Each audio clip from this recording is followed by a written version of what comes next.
sprint en petit comité, je vous débriefe la 13e étape du Tour de France. Une échappée de 57 coureurs s'est formée. Et le peloton n'a pas laissé plus de 8 minutes à l'échappée car il y avait Tom Pidcock, un danger pour le général. Pendant le ballon d'Alsace, l'échappée s'est réduite et au sommet il y avait une dizaine de coureurs. Mais un groupe avec Michael Matthews était à une trentaine de secondes. Mais au final, l'écart a doublé. Et à la fin de la descente, c'est Mauro Schmid et Harold Terrada qui sortent de l'échappée. Et il y a un écart de 10 secondes entre la tête de la course et les poursuivants. Mais l'écart a été jusqu'à 25 secondes. Mais à 1,5 km, Mauro Schmid ne collaborait plus avec Harold Terrada. Et ils se sont tous les deux regardés. Le groupe des poursuivants revient, mais c'est déjà trop tard. Et au sprint, c'est Mauro Schmid qui domine Harold Terrada.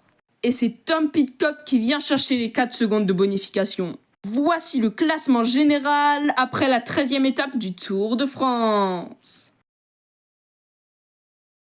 Tadej Pogačar a toujours le maillot jaune et le maillot à pois, mais le maillot à pois est porté par Jonas Vingegaard. Juan Ayuso a toujours le maillot blanc. Et pour Mats Pedersen, c'est le maillot vert.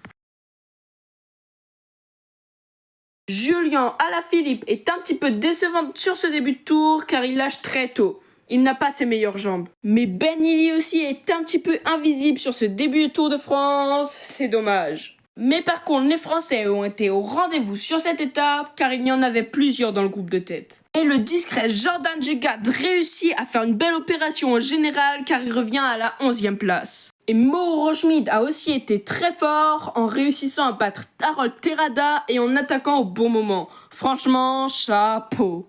À demain pour l'étape du Marstein.